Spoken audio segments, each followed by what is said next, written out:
Welcome to ఆదే TV. మనతో పాటు మాజీ కార్పొరేటర్ జిఏపీ రావు ఉన్నారు. ఆమెను అడిగి తెలుసుకునే ప్రయత్నం మనం చేద్దాం. మేడం నమస్తే. నమస్తే. చెప్పండి మేడం. ముఖ్యమంత్రి అవాక్ చవాకులు పేలుస్తున్నాడు. బీఆర్ఎస్ నాయకులను దృష్టిలో పెట్టుకొని ఇష్టానుసారంగా మాట్లాడుతున్నాడు. మొన్న మనం చూసినాం కదా, నల్గొండ సభల మూసి పక్షాలకు అడ్డు వస్తే మాత్రం తొక్కిచ్చేస్తా అంటున్నాడు. దీన్ని ఎట్లా చూస్తారు మీరు? అసలు ఆయన ముఖ్యమంత్రి అయితే కదండి ప్రజలు పట్టించుకోవడానికి. ఇప్పుడు ఆయన ఒక రౌడీ లాగా, ఒక గుండాలాగా మాట్లాడుతున్నాడు తప్ప ఒక ముఖ్యమంత్రి స్థాయిలో ముఖ్యమంత్రి లాగా మాట్లాడే పద్ధతి ఒక్క సభలో కూడా కనిపించింది లేదు. ఎవరిని తొక్కిపడేస్తాడు? ప్రజల్ని తొక్కిపడేస్తాడా? నిన్ను ప్రజాపాలన అన్న పేరుతో ప్రజాక్షేత్రంలో నిన్ను ముఖ్యమంత్రి పదవిలో కూర్చోపెట్టిన ప్రజల్ని తొక్కిపడేస్తాడా? ఎవరిని తొక్కిపడేస్తాడు? ఇష్టం వచ్చినట్టు అసలు ముఖ్యమంత్రి లాంగ్వేజ్ ఎలా ఉండాలి? మన రాష్ట్రాన్ని రాష్ట్ర చిహ్నంగా, అంటే ఓ రాష్ట్రానికి గుర్తింపుగా ఉండే ముఖ్యమంత్రియే, రాష్ట్రానికి గుర్తింపుగా ఉండే ముఖ్యమంత్రి ఇలా ఇష్టానుసారంగా మాట్లాడుతుంటే ప్రజలు ఇంకెలా తీసుకుంటారు దీన్ని? ఆయన ఆయన భాష మారినప్పుడే వాళ్ళ పార్టీ మారుతుంది. ఏదైతే మార్పు తీసుకొస్తానని చెప్పి ఈ రోజు ప్రజాపాలన అనే పేరుతో వచ్చారో ఆ మార్పు అప్పుడు కనిపిస్తుంది తప్ప అసలు భాష మార్చుకోకుండా ఇష్టం వచ్చినట్టు మాట్లాడితే ఎవరు ఊరుకునే వాళ్ళు లేరు. నిన్న మనం చూసినాం, శిల్పరామంలో రైతు సభ వేదికగా తీసుకొని ఇక్కడ కేసీఆర్ ను అరుంధత్ సినిమాలో పశుపతిని ఎట్లా బంధిస్తారో ఫామ్ హౌస్ లో అట్లా బంధించేసిన అని చెప్పేసి కూడా ఆయన ఇలాంటి వ్యాఖ్యలు చేయడం జరిగింది. ఈ వ్యాఖ్యల్ని మీరు ఎట్లా తీసుకుంటారు? మేము తీవ్రంగా ఖండిస్తున్నామండి ఆ వాక్యాల్ని. ముఖ్యమంత్రి వెంటనే ఆ వాక్యాల్ని వెంటనే వెనక్కి తిరిగి తీసుకోవాలి. ఎందుకంటే పశుపతిని బంధించడానికి నువ్వెవరు? కేసీఆర్ గారిని బంధించడం అంటే యావత్ రాష్ట్రాన్ని బంధించడమే.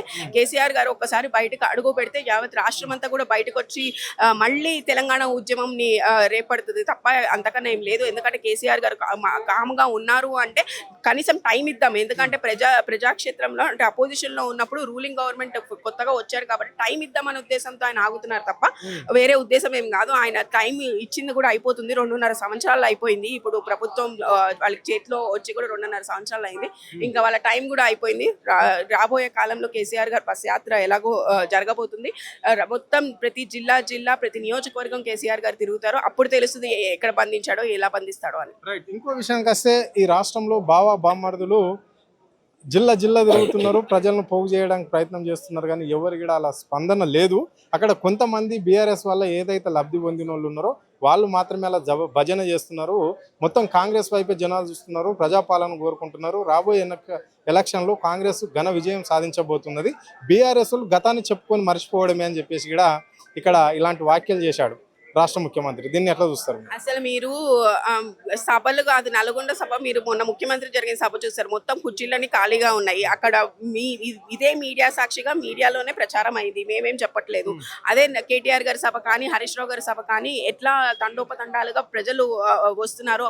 మెయిన్ గా మేము ఇప్పుడు పెట్టేది కేవలం కార్యకర్తల సమావేశం, ప్రజల సమావేశం కూడా మేము పెట్టట్లేదు. ప్రజలతో సమావేశం కాదు, మేము మెంబర్షిప్ డ్రైవ్ కోసం, SIR ప్రోగ్రామ్ కోసం కేవలం కార్యకర్తలతో పెట్టే సభ కాబట్టి కార్యకర్తలే వస్తారు సభకి. ఇంతమంది కార్యకర్తలు ఇప్పుడు కూడా బీఆర్ఎస్ క్యాడర్ ఇంత దృఢంగా ఉంది అంటేనే మీరు అర్థం చేసుకోవాలి. ప్రతి ఒక్క జిల్లాలో, ప్రతి ఒక్క నియోజకవర్గంలో ఇంత దృఢంగా బీఆర్ఎస్ క్యాడర్ తరలి వస్తుంది. బూత్ స్థాయి నుంచి మాకు ఇంకా క్యాడర్ అంత స్పష్టతగా కనిపిస్తుంది అంటే మీరు దాన్ని చూడాలి. కానీ మీరు పెట్టేది ప్రజాసభలో ప్రజలే రావట్లేదు కదా, దాన్ని బట్టి అర్థమవుతుంది కదా ప్రజలు ఎంత తిరస్కరిస్తున్నారు కాంగ్రెస్ ప్రభుత్వాన్ని.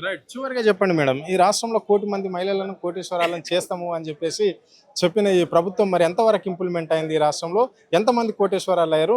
ప్రతి పథకం వెనుక మహిళ పేరే ఉంటుంది అని చెప్పేసి కూడా ప్రామాణికంగా తీసుకుంటున్నామని చెప్పారు.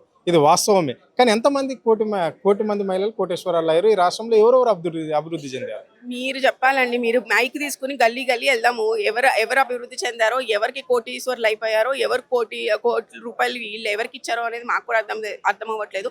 మహిళా శక్తి పేరున ఏదైతే డ్వాక్రా మహిళలకి ఇస్తున్నారో అది కూడా లోన్ రూపంగా ఇస్తున్నారో ఆ లోన్ వాళ్లే కట్టుకోవాలి. ఇది ఎప్పటి నుంచో తరతరాలుగా ప్రభుత్వాలు ఇచ్చిన డ్వాక్రా లోన్ల ప్రకారం ఎలాగైతే వాళ్ళు చేయూత పథకం కింద తీసుకొని వాళ్ళు ఎలా అయితే వాళ్ళ బిజినెస్ ఇంప్లిమెంట్ చేసుకుంటారో అలానే జరుగుతుంది తప్ప ఆయన సొంత డబ్బులో లేకపోతే కాంగ్రెస్ ప్రభుత్వమో లేకపోతే ప్రభుత్వంలో డబ్బులు ఇచ్చింది లేదు.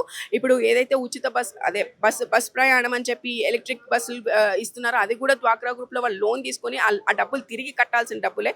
అంతేగాని ఈయన 1 కోటి మంది కోటీశ్వరులు ఈయన ఎందుకు చేస్తున్నారు? ఈయన ఏదైనా సొంత డబ్బులు ఇస్తున్నారు?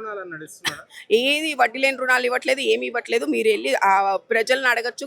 మీరు మైక్ తీసుకుని గల్లీ తిరుగుదాం అంటున్నా కదా, గల్లీ తిరుగుదాం. గల్లీలో మహిళలను అడుగుదాం. 2500 మహిళా భృతి ఇస్తా అన్నాడు, అది ఇవ్వలేదు. ప్లస్ ఏదైతే కళ్యాణ లక్ష్మి, షాది ముబారక్ ఆయన పెట్టేది ఏంటి? మహిళల పేరు మీద పథకాలు. ఆల్రెడీ కేసీఆర్ గారు ఇంప్లిమెంట్ చేసిన పథకాలని కూడా ఆయన సద్వినియోగం అంటే దాన్ని కంప్లీట్ కంటిన్యూ చేయలేకపోతున్నారు.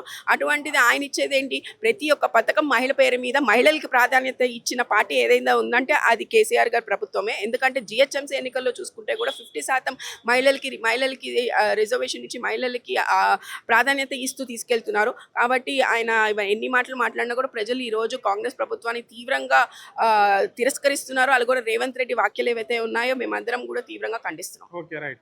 ఇది పరిస్థితి. అంటే రాష్ట్ర ముఖ్యమంత్రి 6 గ్యారంటీలు అన్నాడు, పాలన పక్కకు పెట్టి కేవలం బీఆర్ఎస్ నాయకులను టార్గెట్ చేసి మాట్లాడుతున్నాడు అని చెప్పేసి కూడా ఆమె స్పష్టంగా చెప్పడం జరిగింది. రాబోయే రోజులలో కాంగ్రెస్ పార్టీకి గట్టి రోజులు ఉన్నాయని కూడా చెప్పేశారు. కెమెరా పర్సన్ కళ్యాణ్ తో అరుణ్, ఆద్య టీవీ, హైదరాబాద్.